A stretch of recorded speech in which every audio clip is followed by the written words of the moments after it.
I dare not speak without first asking for permission from the elders. I also humble myself at the honorable mention of those who have fought and or died for the liberation of African people, whether on the continent or in the diaspora. Realizing that at this present moment in time, we need them more than we ever have before. And I am not ashamed of the contributions that they have made, so I call on them. John Henry Clark, Dr. Ben, Queen Ashantiwa. If you are not ashamed of what they have done for you, then call on them. Khalil Muhammad, Malcolm X, Nat Turner. If you are in need of the power and strength that they possess, then call on them. Colin Ferguson, Denmark VC, Gabriel If you are in need of encouragement and guidance from them, then call on them. Robert Williams, King Hannibal, Queen Ashantiwa, Nefertiti, Ashe. Finished. Ashe.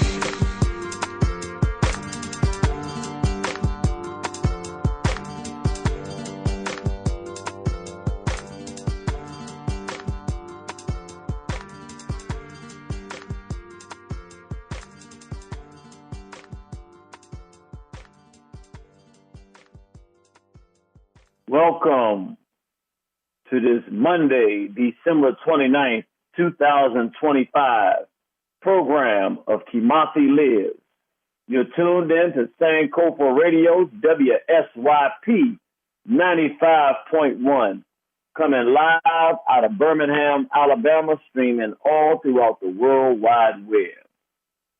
Call-in number 205-417-7552. That's 205-417-7552. Brothers and sisters, we are in an emergency program. I put that out for a particular reason for those who are on our email list. This is actually a real live emergency.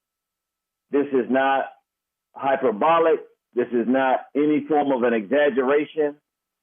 This is as real as it gets.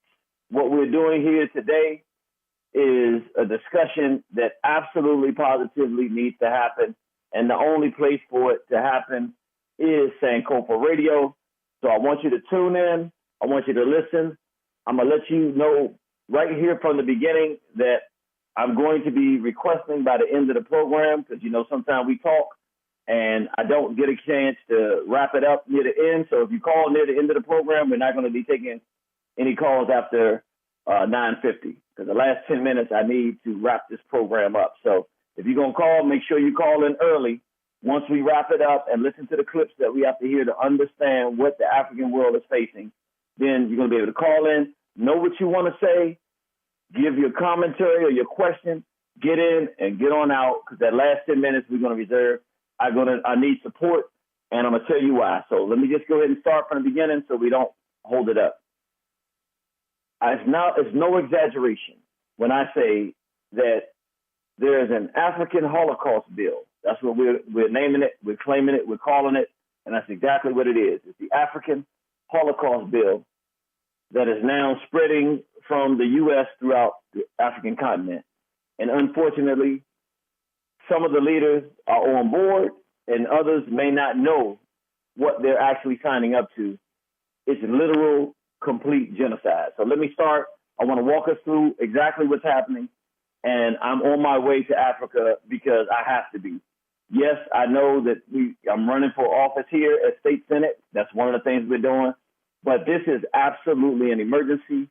I was already planning to go to Africa, but not for what we have to go with now. Now I'm going to have to go to multiple countries.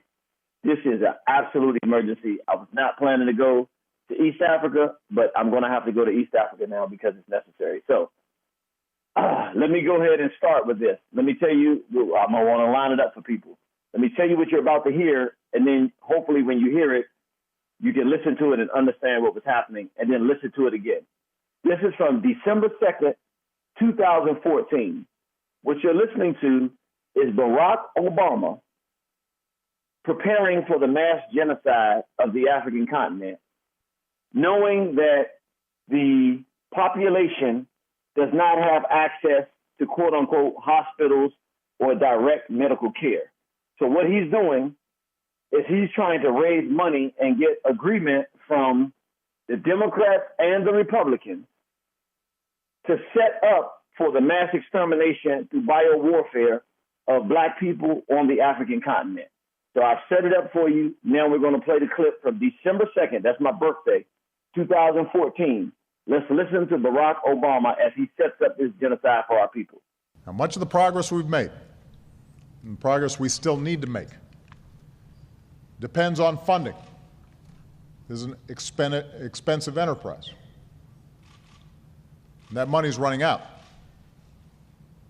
We cannot beat Ebola without more funding. If we want other countries to keep stepping up, we will have to continue to lead the way. And that's why I'm calling on Congress to approve our emergency funding request to fight this disease before they leave for the holidays. It's a good Christmas present to the American people and to the world.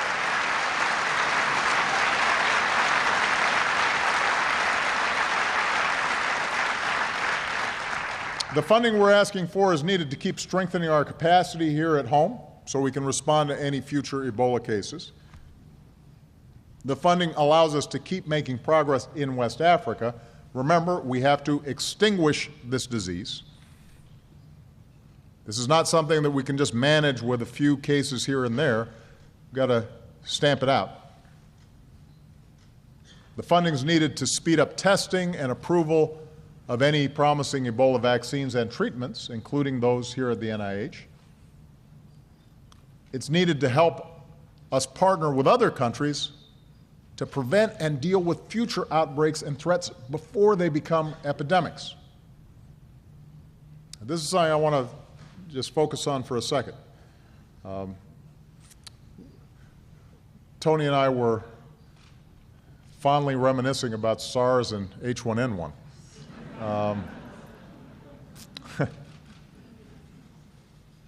That's what these guys do for fun.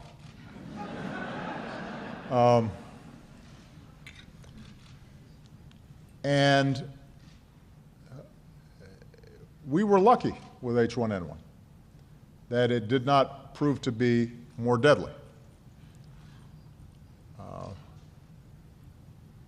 We can't say we're lucky with Ebola because obviously it's having a devastating effect in West Africa, but it is not airborne in its transmission. There may and likely will come a time in which we have both an airborne disease that is deadly. And in order for us to deal with that effectively, we have to put in place an infrastructure, not just here at home, but globally, that allows us to see it quickly, isolate it quickly, respond to it quickly. And it also requires us to continue the same path of basic research that is being done here at the NIH, that Nancy is a great example of, so that if and when a new strain of flu, like the Spanish flu, crops up 5 years from now or a decade from now, we've made the investment. And we're further along to be able to catch it. It is a smart investment for us to make. It's not just insurance. It is knowing that down the road we're going to continue to have problems like this, particularly in a globalized world, where you move from one side of the world to the other in a day. So this is important now, but it's also important for our future and our children's future and our grandchildren's future. In the last few elections, the American people have sent Washington a pretty clear message. Find areas where you agree. Don't let the areas where you disagree shut things down. Work together and get the job done. I cannot think of a better example of an area where we should all agree than passing this emergency funding to fight Ebola and to set up some of the public health infrastructure that we need to deal with potential outbreaks in the future. How do you argue with that? That is not a partisan issue. That is a basic common sense issue that all Americans can agree on. Now, for everybody who was listening, just to make it clear, you heard it. He was saying this essentially at the beginning of 2015. It was 2014, December 2nd, which is right there in 2015. He says, 5 years from now, which would be 2020, there's going to be something coming around, and we got to be prepared for it. What he was doing was preparing so that the rural regions of Africa and the cities of Africa, they were trying to raise funds to make sure that when this happened to our people, that they could make sure they injected everybody and they could do the same protocol that they did in America to kill American citizens in Africa. Fortunately, it didn't work the way they wanted to, but I wanted to play that. So let me go to the next part. There's something called the International Health Regulation. A long story short, what the International Health Regulation is, it was something that was created. The United States of America signed up to it in 2001 or 2002. And basically, it gives the World Health Organization a lot of power in terms of what it can decide for different nations. Well, in the last couple of years, and I was one of the people fighting it, so I'm very familiar with it, they made an amendment to the International Health Regulation. And it basically said that the WHO can make a decision at any given time with any decision that it wants to make. It can assess that there's a pandemic anywhere in the U.S. It can be a city, it can be a state, it can be the entire country. And they have the power to shut that region down and implement law, meaning the United States of America no longer is a sovereign nation. The World Health Organization now controls the United States of America. And they were trying to get Biden to sign up to it. And people just said, hold on, wait a minute. And they start fighting it back. So July 18th, 2025, the U.S. Department of Health and Human Services under Robert Kennedy, Secretary of State Mark Rubio, July 18th, 2025, let me read this to you. HHS State Department, the United States rejects amendments to international health regulations. That's the IHR. U.S. Health and Human Services Secretary Robert F. Kennedy Jr. and Secretary of State Mark Rubio today issued a joint statement of formal rejection by the United States of the 2024 International Health Regulations, IHR, amendments by the World Health Organization. The amended IHR would give the WHO the ability to order global lockdowns, travel restrictions, or any other measure it sees fit to respond to nebulous potential public health risks. These regulations are set to become binding if not rejected by July 19, 2025, regardless of the United States withdrawal from the WHO. The proposed amendments to the international health regulations open the door to the kind of narrative management, propaganda, and censorship that we saw during COVID pandemic, Secretary Kennedy said. The United States can cooperate with other nations without jeopardizing our civil liberties, without undermining our Constitution, and without ceding away America's treasured sovereignty. Now, we're going to listen to Robert F. Kennedy Jr., who this IHR that we just talked about, the International Health Regulation, where Robert Kennedy said, no, we're not going to participate in this. And so they voted this thing down. So I think it's very important for us to understand that aspect. So this is Robert Kennedy explaining why he said no to the International Health Regulation. Hello, everyone. This is your HHS Secretary, Robert F. Kennedy Jr. I want to speak to you today about a controversial issue that could directly impact you and your family during a global health emergency. Last year, the World Health Organization's governing body made some far-reaching amendments to its international health regulations, otherwise known as the IHR regulations. These regulations establish the legal framework that gives countries rights and responsibilities for managing public health events with global impact. The deadline to reject these amendments is next week, and we are rejecting them. So I'd like to explain to you why. The first reason is national sovereignty. Nations who accept the new regulations are signing over their power in health emergencies to an unelected international organization that could order lockdowns, travel restrictions, or any other measures it sees fit. In fact, it doesn't even need to declare an emergency. Potential public health risks are enough for it to initiate action. If we're going to give the WHO that much power, we should at least invite a thorough public debate, especially since the agreement is an official treaty and it bypasses the U.S. Senate, which plays a key role in ensuring major international commitments receive proper democratic oversight. To make matters worse, the new regulations employ extremely broad language that gives the WHO unprecedented power. They require countries to establish systems of risk communication so that the WHO can implement unified public messaging globally. That opens the door to the kind of narrative management and propaganda and censorship that we saw during the COVID pandemic. We don't want to see that kind of system institutionalized even further. The agreement also contains provisions about global systems of health IDs, vaccine passports, and a centralized medical database. It lays the groundwork for global medical surveillance of every human being.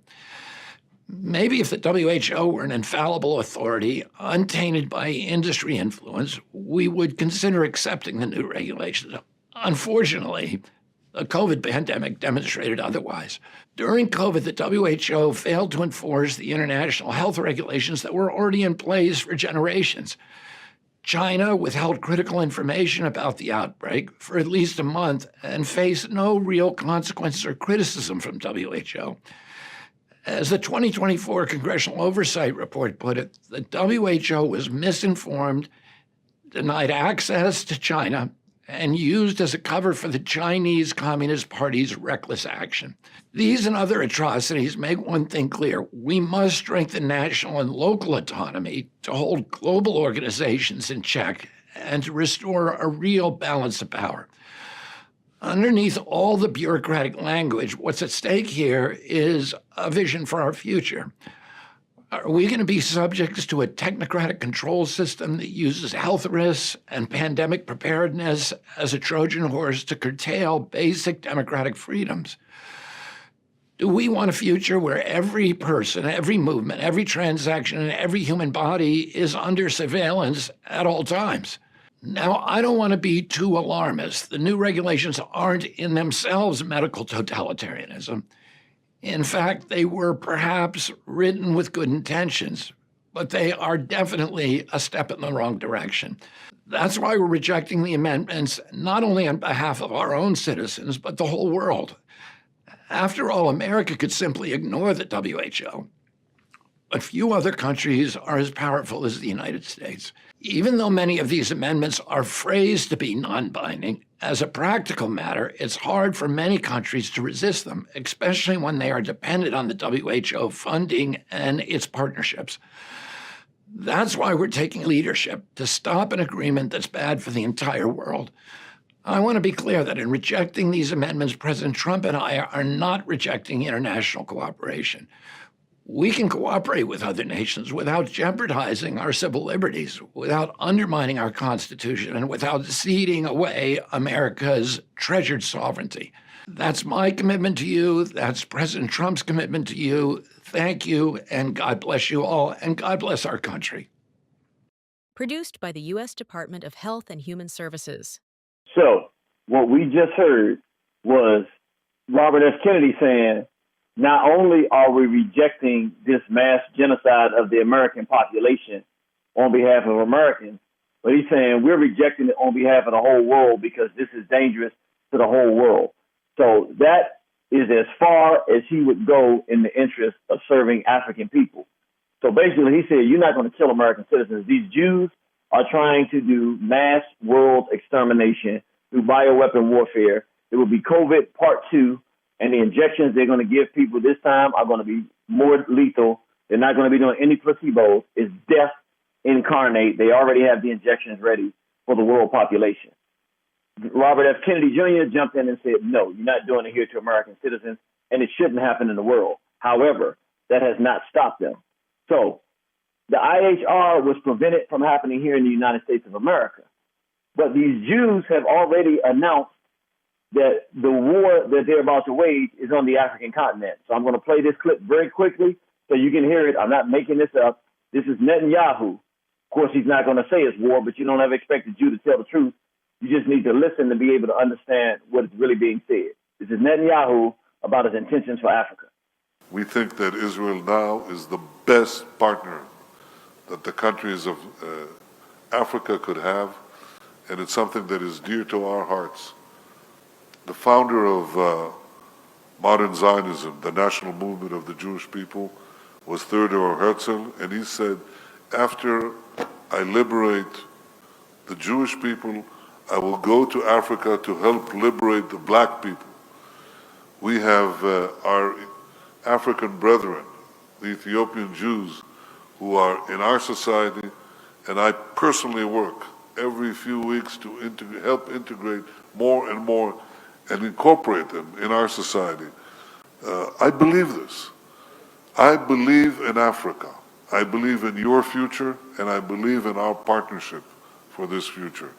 Okay, so he's saying a partnership with Israel and Africa. No, an overthrow and a genocide in Africa. How do we know? We see what they're doing with Somaliland right now. They just cut a part of that and acknowledge that part that wants to separate from Somali so that they can use that to wage war against Yemen because it's right across the water from Yemen.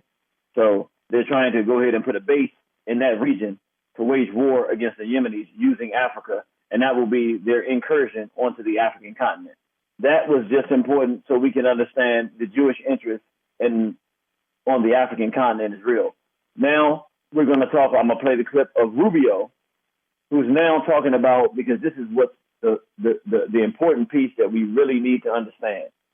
As we're speaking, many people have heard that the United States under Rubio has gone to Kenya and created a memorandum of understanding. And this memorandum of understanding, what they've done is very sophisticated. For those of us that are paying attention, though, I even missed it myself. A brother had to bring it up to me for me to see.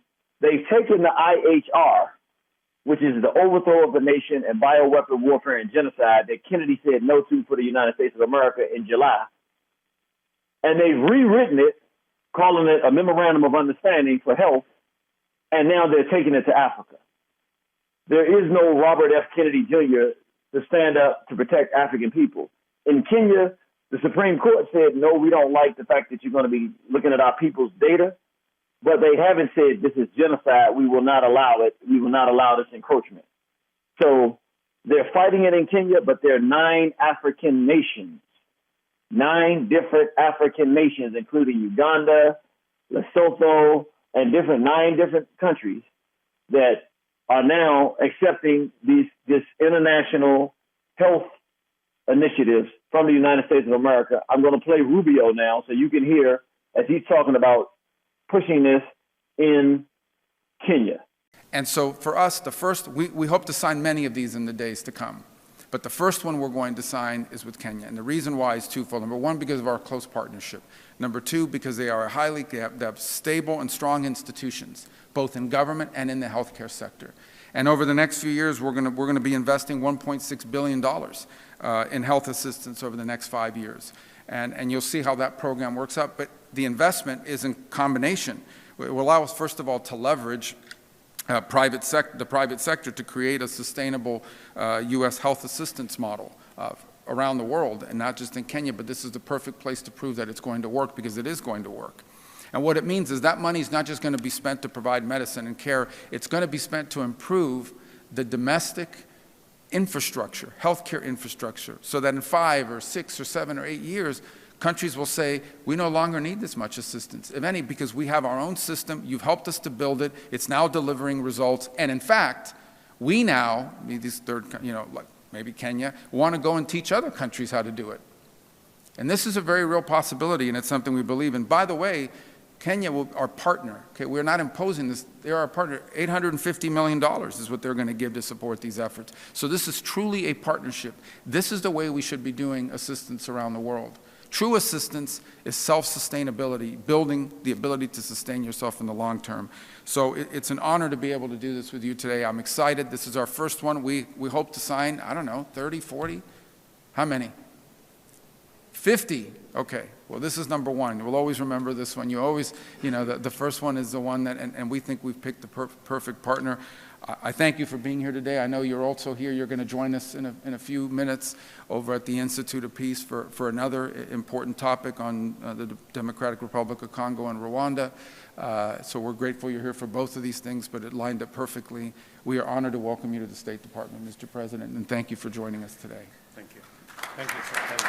Okay, so what he said in the very beginning, and you heard him say we're going to do this in many different African countries. Kenya is just the first one. So this is the African Holocaust bill. They're signing up through African leaders who are either Mobutu race traders, or some of them may just not know and understand what's actually happening. They're signing up our people for mass injection genocide. The same thing we saw here in the U.S. because it didn't happen in the U.S. On the same level in Africa. I'm going to let you know why and how I found out very shortly. But let me go to this memorandum of understanding. I'm only going to read a couple of paragraphs just so you get a sense of what it is. I went through the entire thing. It's a bunch of gibberish. It's very simple. All it's saying is, this is the summary, then I'll read a few paragraphs. All it is saying is, when the U.S. tells you that you got a pandemic, you shut your country down, we come in and give the people injections, and you do what we tell you to do. No, so whatever we tell you to do, you do it the way we tell you to do it. In other words, the same way we killed people in America under the protocol of death in the hospital, we're going to do the same thing in Africa. And we're going to do it in rural regions. We're going to make sure we reach every corner of the continent so we can exterminate people. That's all it is. There's nothing else to it. Let me read you in the objective. In the beginning, the objective of this framework is to guide the collaboration. Let me tell you the name of it. It's called Cooperation Framework between the government of the Republic of Kenya and the government of the United States of America on health. So it's a 37-page document. You can find that online. Again, Cooperation Framework between the government of the Republic of Kenya and the government of the United States of America on health. In paragraph 1, the objective of this framework is to guide the collaboration of the participants in the elimination of HIV, malaria, tuberculosis, and other emerging infectious diseases, strengthen the Kenyan health system so that it can become more self-reliant, and promote U.S. interests abroad, including strengthening the partnership between the U.S. government and the government of Kenya, partnering to exterminate Black people in Kenya. Surveillance and outbreak response. Kenya envisions a country-level national surveillance and outbreak response system led by the Kenya National Public Health Institute with functional capabilities in place to detect infectious disease outbreaks with epidemic and pandemic potential within 7 days of emergence. Notify relevant authorities, including critical parties in the national public health system and the U.S. government within 1 day of an infectious disease outbreak being detected, and complete relevant initial response actions to respond effectively within 7 days to infectious disease outbreaks in Kenya. In other words, within 1 day, just 1 day, they say, oh, we found a pandemic. So they have to immediately call the U.S.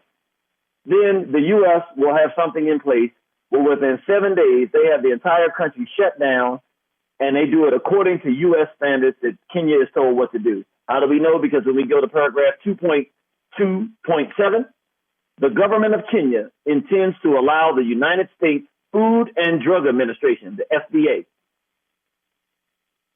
approval or emergency use authorization of medical countermeasures to be a sufficient basis to use the medical countermeasures to respond to an outbreak in the country in accordance with applicable legislation in Kenya. In other words, when the U.S. is informed that day from Kenya, oh, we see there's a problem, or if the U.S. says there's a problem, then they can say, this is what you're going to do. And Kenya's saying, we'll do whatever the U.S. tells us to do. What that spells is the genocide of black people. I'm going to play the last clip because somebody would ask, well, how do you know for sure that's what it means? We've already known it was coming because from Barbados, we've already had someone to inform us what was coming, so we know it's been coming for some time. In fact, if you informed, if you checked out Todd Callender, Attorney Todd Callender, he's already told us that this is coming for anybody who's been injected with the injections and that this is the plan and program. Now they're trying to do it on the African continent. Let me go ahead and play this one about what they have planned in Africa coming directly out of Barbados. We are receiving updated information from our intelligence contacts on the ground in Africa as well as in the United States of America that the criminal in charge of the World Homicide Organization, formerly known as the World Health Organization, has released a military-grade biological weapon in Equatorial Guinea in Africa. This biological pathogen is known as Marburg.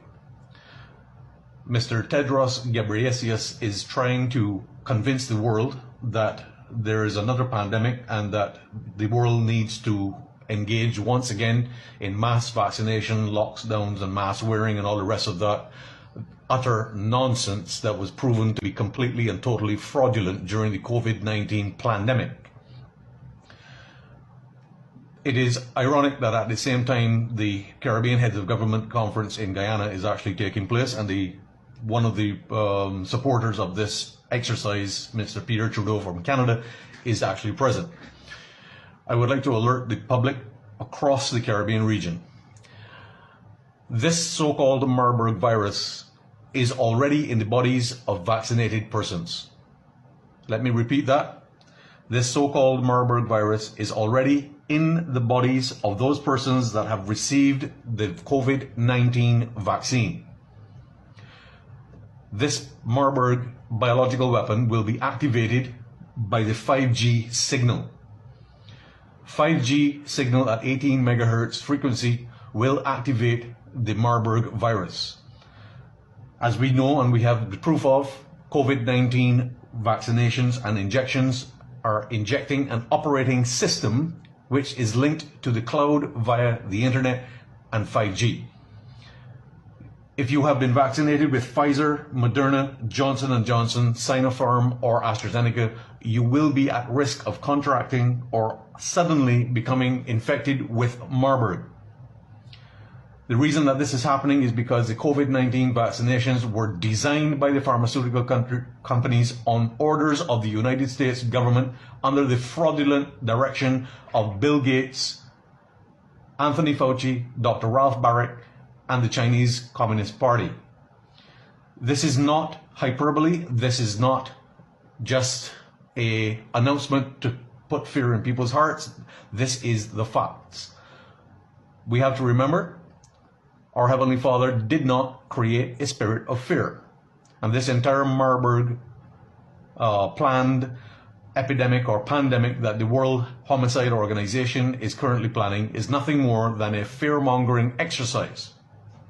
I would like to point all of the public who are listening to this broadcast to a very important website which has the resources for treatment as well as medications that you can order and put into your family and so on with immediate effect. Please go to the website www.truthforhealth.org. truthforhealth.org. There are resources on that website that will give you the correct medications to take should you think that you are at risk or you have vaccinated persons in your family. One of the most important things to recognize is that the governments across the region will try to push a vaccination program, a mass vaccination program against Marburg. This vaccination program is actually more lethal than the actual pathogen itself.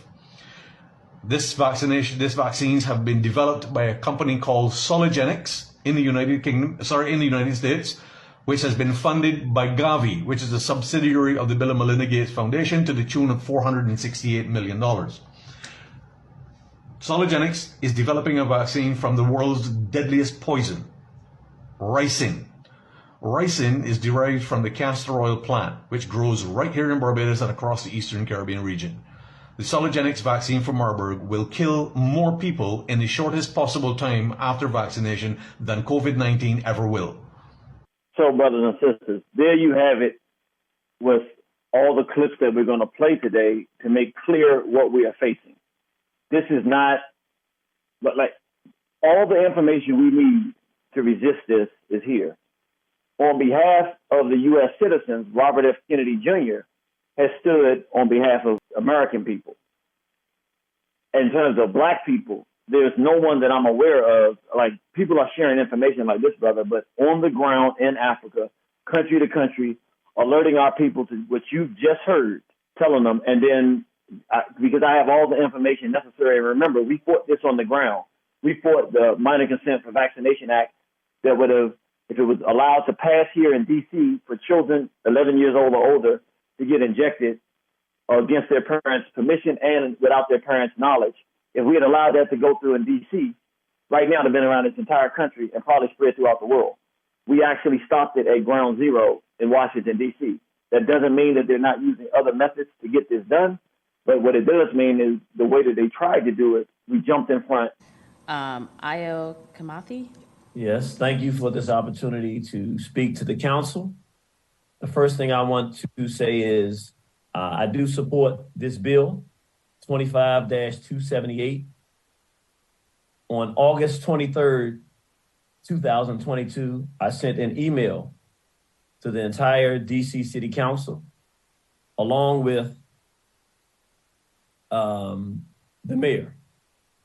And at that time, I indicated, one, the information, and I put links there so all of you have it, of what the people have mentioned about the VAERS system.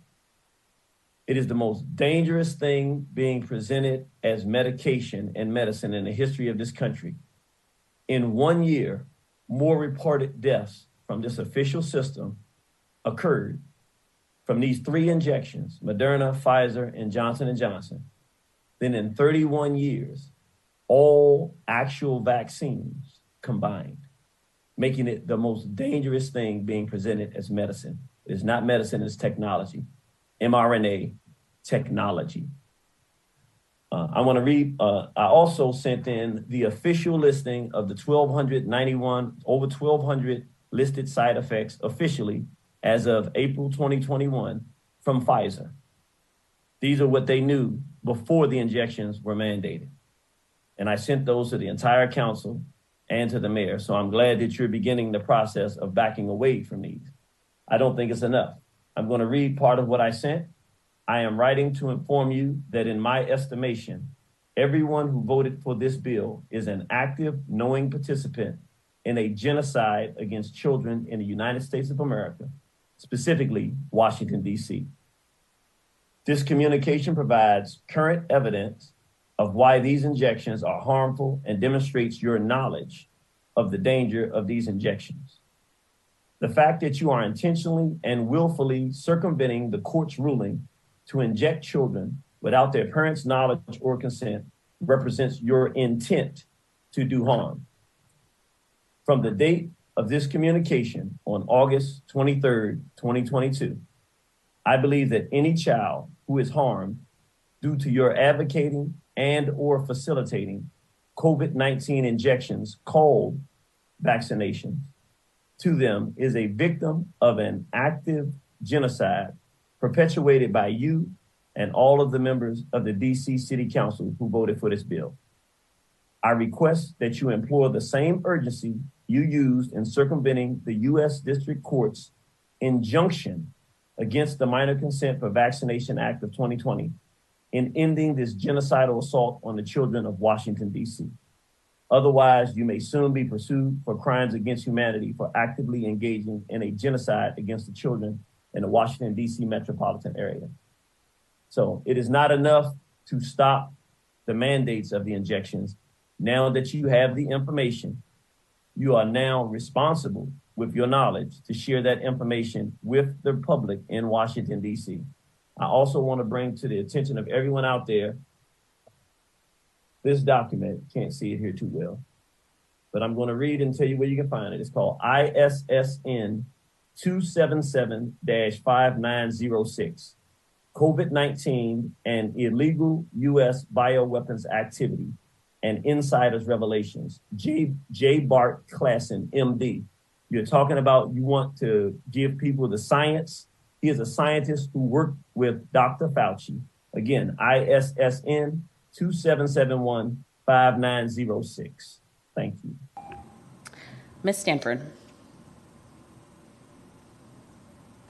And it wasn't just me. It was a team of people fighting it, including Children's Health Defense, which is Robert F. Kennedy Jr.'s organization that helps for free legal support in fighting this mass genocide extermination campaign. So I'm bringing that to people's attention because this is what's happening. I'm going to get on the ground in Africa.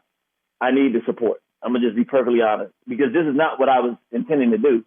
But I have to go to East Africa now because I'm going to West Africa, but this is East Africa. I have to go because this is not like a long-term thing. This is not a year away. It could be a month away. It could be 2 months away. It could happen before I get there. I don't know.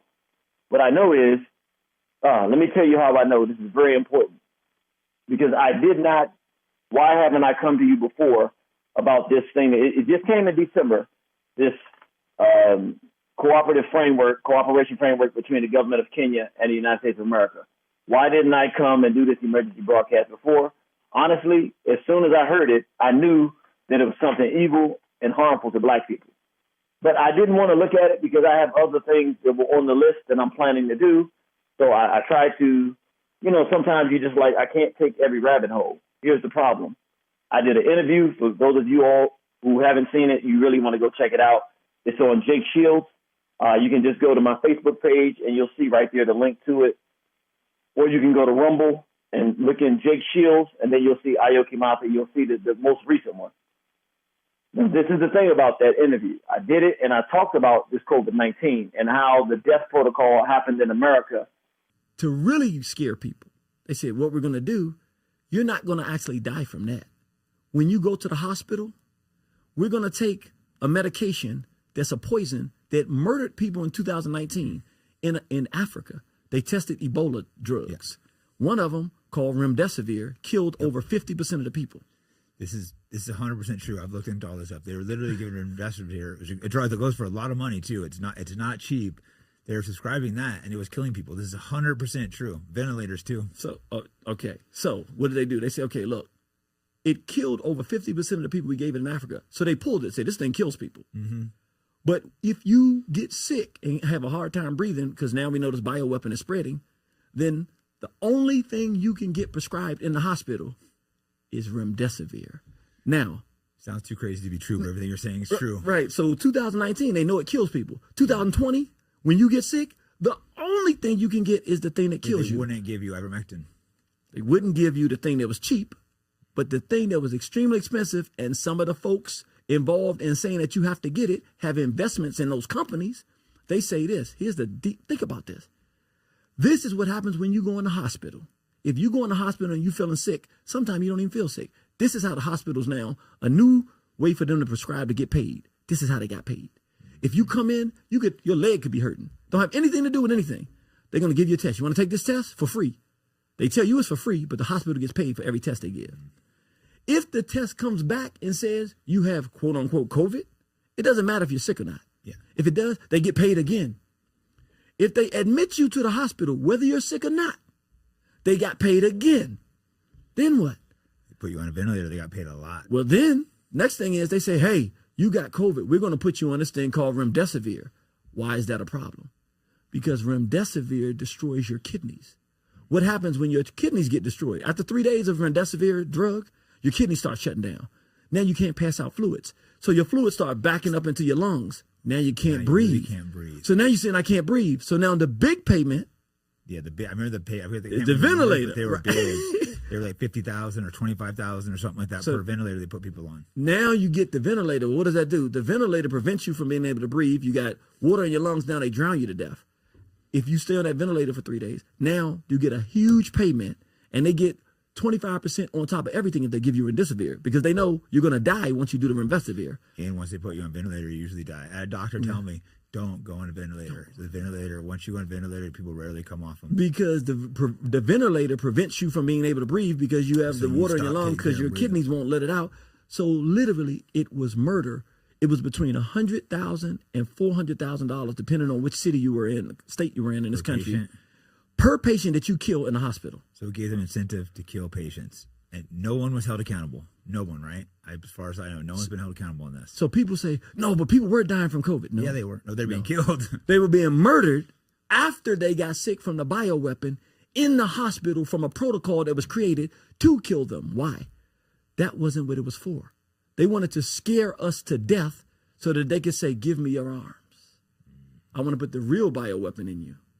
And they wanted to inject the world population. This is Jews systematically orchestrating, planning things in our bodies that is technology. Now, for people who are saying the word vaccine and don't understand what I'm saying, I want you to do something. In the next couple of weeks, he'll be playing that interview with Jake Shields right here so you can hear it.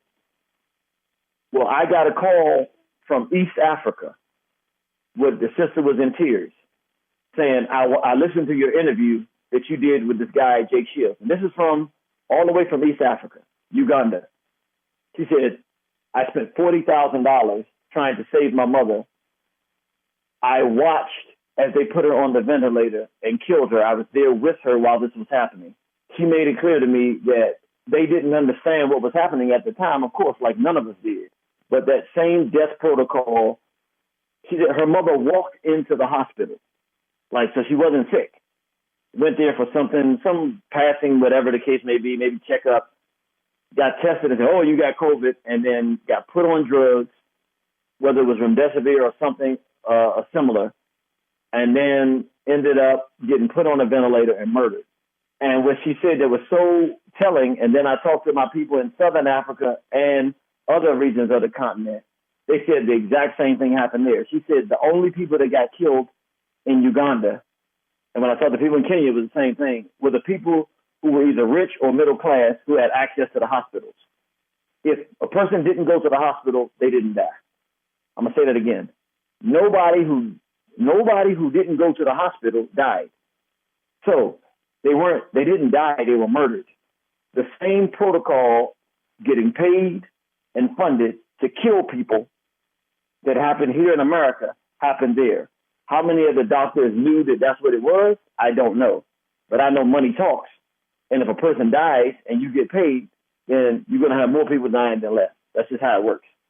So what they're doing now, because they weren't able to kill as many people as they wanted, it's almost the same thing that happened with crack cocaine.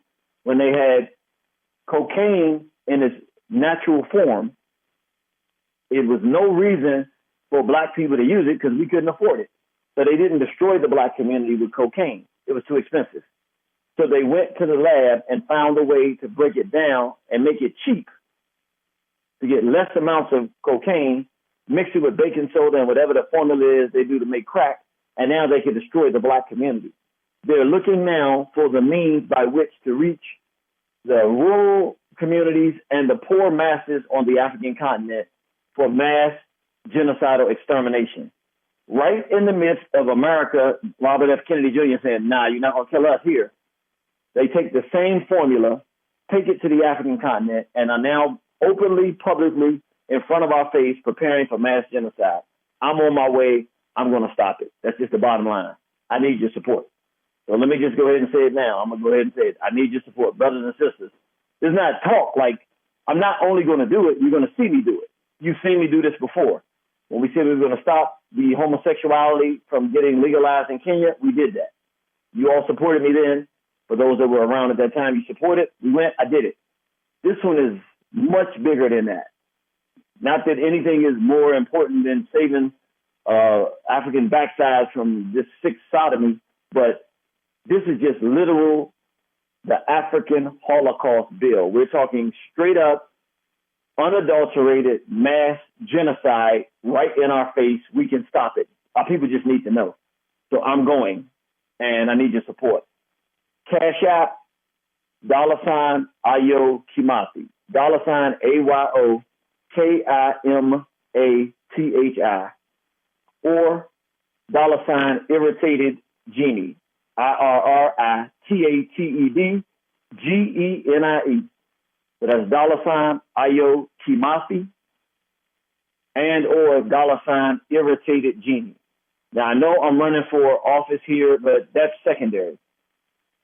The Senate race compared to the lives of our race, the mass population of African people in the world, on the continent, I'm going to go fight that, and then I'll get back to beating up on these hats over here that's trying to kill us over here when I get back. But right now, this is a major priority.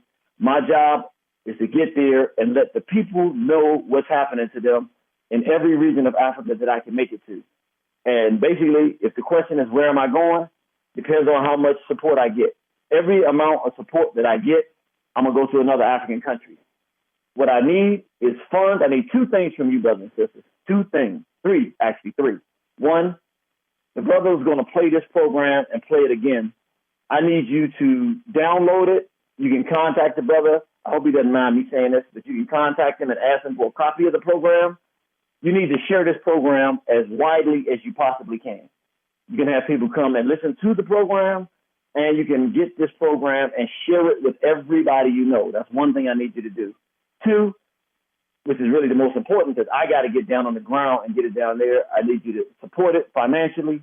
Again, Cash App, $Ayo Kimathi, $irritated genie. If you don't use Cash App, you can go to my website, waronthehorizon.com. It says other payments, go there, and then it says donations. As much as you can give will help. I really mean that. I'm going to go everywhere I can go while I'm there. It doesn't make sense for me to wait. I'm going to be there. I'm going everywhere. And the third thing, since I'm going to be in Africa, any country where you have a person who has enough pull that they can get an audience together, that I could come to that country and share with them an understanding of what's going on.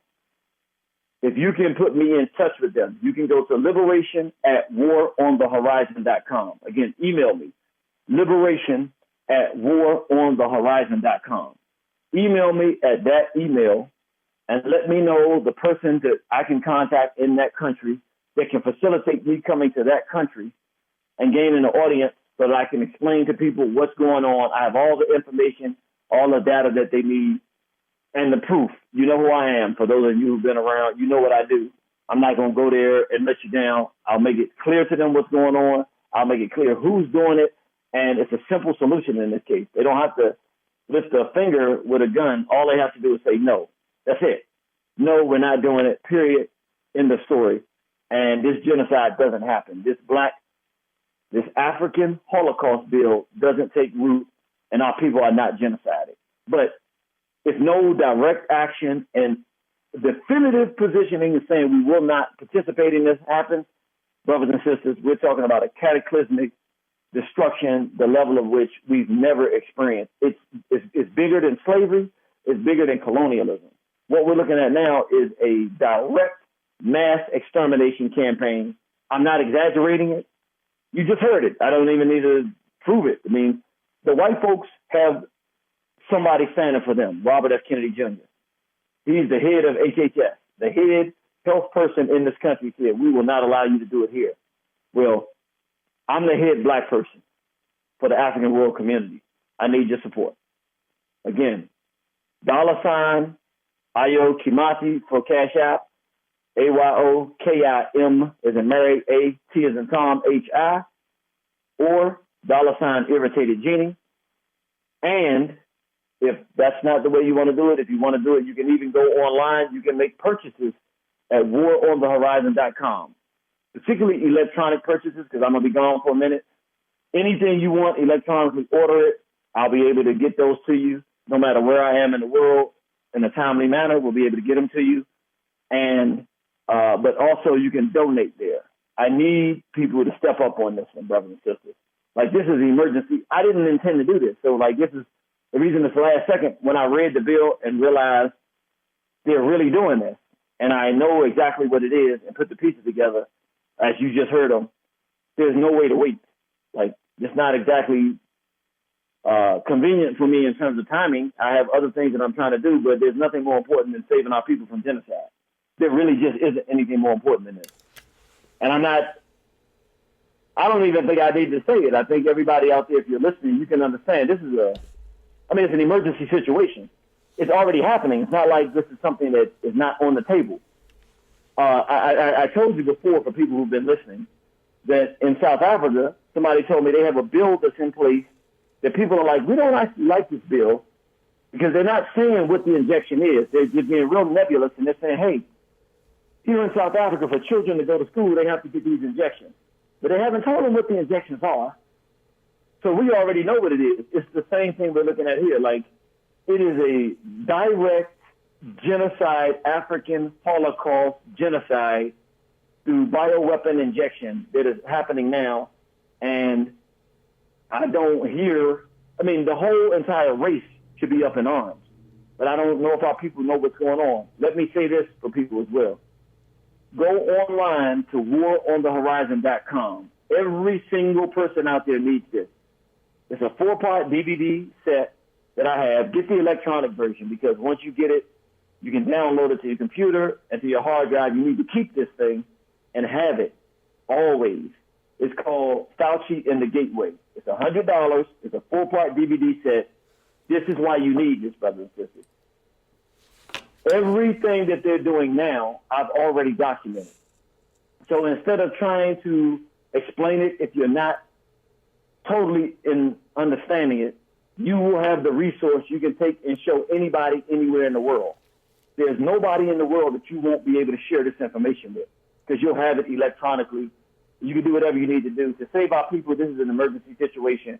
Go to waronthehorizon.com. Go into the politics one. You'll see it. Then go in there, look for Fauci and the Gateway. Order that. You'll get it emailed to you. Download those. Save them. Watch them so that you know what's going on. What they did here in the U.S., we need to understand, because they're taking it to Africa now. We have to be tooled to be able to save our people there. Otherwise, if we think that it was bad in terms of lockdowns and tyranny in America, I've been to Africa. It's very free when it's free. But when tyranny reigns in Africa, it's much worse than anything we've seen here in the modern context, because they don't think at all. As much as we think people in this country don't think, there will be no thinking. Just do whatever I'm told to do, that I'm getting paid to do. Just like we saw in Kenya when the young people started resisting all of these horrible laws that were happening in the country, and they just start murdering them. And nobody's even talking about that internationally now, and not enough people are. So my point being, brothers and sisters, I'm going one way or the other. I need the support, though, because I need to go to each of the different countries. See, it's not like America, where if you get something around in one country, one state, it's kind of a national sense here. Each country sees itself separate and distinct from other countries. Sometimes they speak different languages. So it's like, this is not something I planned or prepared for, but I got to go wherever it's open for people to bring me in and give me an audience to let them know what's happening in that area. So I need the funding to get there. Again, this was not planned, but genocide is not planned. But resistance to genocide has to happen whenever it can happen. And because it's really hot right now, like this just happened in December where they're doing it. And you heard Rubio, we got it in one country, now it's 9. But we want to have it in 50-something countries. No, we want to have it in 0 countries. And that's not going to happen by itself. It's not going to just not happen. It needs to be actively warred against and prevented. That's what I'm going to do. So I need your support. Let me say it again. If you do Cash App, it's $ Ayo Kimathi, $ Irritated Genie. If you do it PayPal, just make sure you put a note in there. This is for Africa trip. Just put the note in there, Africa. It'll be ayokimathi@gmail.com. Again, that's ayokimathi@gmail.com. That's if you're going to do PayPal. If you're going to do my website, which is a great place because you can actually get you can either donate under the payments and then donation, or you can get Fauci and the Gateway. Right now, it's an emergency situation. Every single person needs that. They need to understand what's going on. I need to support brothers and sisters. And the good thing about it is you're going to see what happens. Like, I don't know how, but I'm going to make sure that whether it's live streamed or just somebody video something or pictures, whatever the case may be, you will see that I'm there doing this. You will be able to measure how effective we were in getting things done. The biggest piece I need is the money to get from place to place, because this is a last second thing that has to be done and wasn't prepared for. So we've invested in a lot of stuff we're going to do. I'm still doing that stuff that I won't speak of now, but this actually is a priority over that, because this is what good is it trying to help develop Africa if all of us are exterminated? Brother Jenny, did you find a connection, as we talked over text the other day, a connection between what you're learning and what you're giving, the information you're giving out now, and Kenya, and along with Rwanda, Uganda, Liberians, and one other country, Lesotho, I think it is, has agreed to privatize, at least Kenya is privatizing every damn thing over there in that country, and including the people's private medical records, including biological samples and genetic data, to the Trump administration in exchange for $1.6 billion in healthcare funding over a 7-year period. Is there any connection with what you're saying now and what is going on? It's the exact same thing. There are actually 9 countries now. So you named a few of them. I think I had the list. I don't have it right in front of me now. But you just said Lesotho, Rwanda, Uganda, Kenya. I don't know if it's Nigeria. There's 9 countries on board now. So yes, what you're saying now is the same thing that we're talking about. In other words, if you read this document, let me tell people again the name of the document: Cooperation Framework between the government of the Republic of Kenya and the government of the United States of America on health. It's a 37-page document. Everything that you just said is articulated in language in this document. So it's the same thing. This is what we're seeing that's being classified as we want access to your information and data is actually a mass genocide campaign. That's the easiest, simplest way to understand it. And what's important to remember, I know I said it, but I'm going to say it again. It's so important. The same thing that they're doing there that was called the International Health Regulation that was being pushed on America was so deadly that you just heard John F. Kennedy Jr., Robert F. Kennedy Jr., as we played it, him saying, we will not allow this to happen here in America, and it should not happen in the world, has been taken and repackaged and then sold to Africa for genocide on African people, and taking away all of the rights of the people to defend their health and rights of the country to do it. That's all that we're looking at. It wasn't good enough to happen and kill American citizens, but now they're taking it abroad to Africa and getting our corrupt leaders to sign up to agree to the genocide of our people there. All right, what I understand is the Kenyan High Court last week that they suspended the implementation of at least a key provision of the framework agreement after some opposition from folks over there, including some watchdog organizations. I don't know where it will go after that, but Consumer Federation of Kenya filed a petition for an injunction on what Ruto is doing over in Kenya. Just want to let folks know. Yes, that's true. Here's my thing with that. So they have an injunction. Here's the problem. If it is understood correctly of what they are doing, and that this was totally turned down in the U.S., and that this is a mass framework for genocide, then it wouldn't be an injunction. It would be a complete and total collapse in any discussion in regards to health in cooperation with people that are trying to commit genocide against the people in Africa. In other words, it is good that they did the injunction. That's good. But that is not sufficient, because Ruto will push through that. They'll put some money in some people's pockets. Yep. They'll terrorize a few people. They'll kill a few people. Right. And if the people don't universally resist it, like we're not negotiating with our own genocide, they have nothing to do with our health. These are the same people in 2014 that came and gave us tetanus shots that had infertility agents injected in them that are preventing over 500,000 Kenyan women now from having babies. So this is documented. This is a known fact that they did this. So it's no reason that we would allow these same Western groups to commit genocide on any level. So the injunction in Kenya is good. What we need is a massive resistance from, we need an awareness of the fact that this is not a health document. This is a genocide document. It's the African Holocaust document. We will not participate in our own African Holocaust.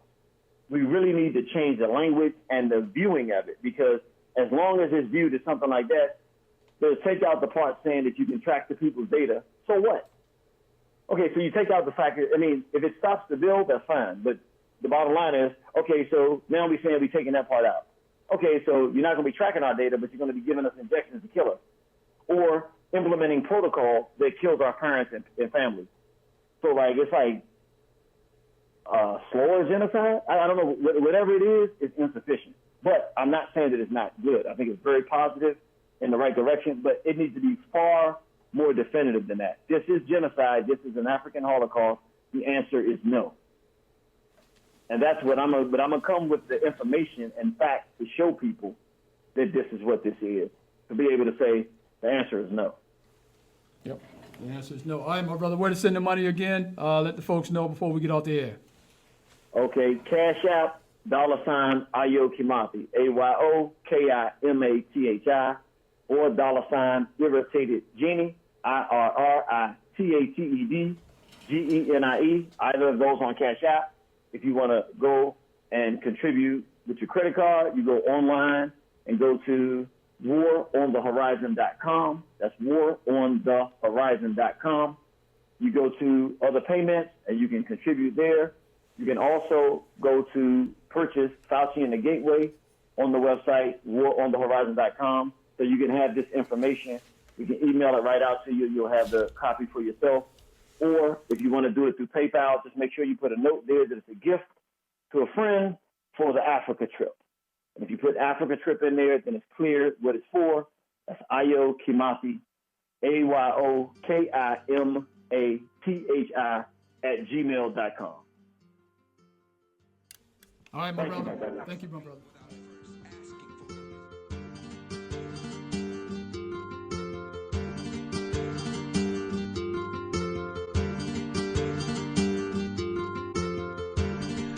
I dare not speak without first asking for permission from the elders.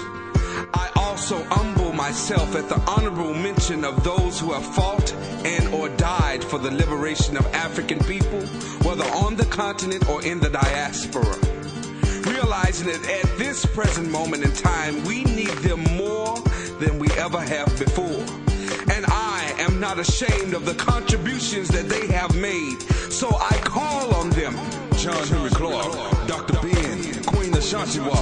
If you are not ashamed of what they have done for you, then call on them. Khalid Muhammad, Malcolm X, Nat Turner. If you are in need of the power and strength that they possess, then call on them. Ferguson, Denmark, VC, KBO. If you are in need of encouragement and guidance from them, then call on them. Robert Williams, King Hannibal, Queen Ashantiwa, Nefertiti, Ashe, finished.